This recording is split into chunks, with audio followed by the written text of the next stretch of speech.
महान त्यागी बाबा जुमदेव की जयंती के अवसर पर परमात्मा एक सेवक संस्था ने 3 अप्रैल को बाबा जुमदेव की जयंती के दिन पूरे राज्य में सार्वजनिक छुट्टी घोषित करने की मांग की है।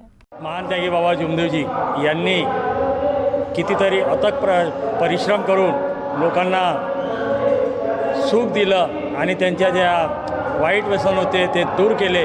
परंतु आता तरी इतक्या महाराष्ट्र सरकारने इतके पैसे लावून कितीतरी योजना काढल्या परंतु व्यसनमुक्ती होऊ शकली नाही। परंतु महान त्यागी बाबा जुमदेवजी यांनी जे शब्द दिले होते त्या शब्दाचे पालन प्रत्येक सेवक करत आहे आणि त्यांचे व्यसन सुटत आहे। परंतु इतक्या मोठ्या महान थोर पुरुष जे महाराष्ट्र शासन करू शकली नाही त्यात महान त्यागी बाबा जुमदेवजींनी जे करून दाखवला त्याबद्दल कोणीही राजनेता दखल घेत नाही।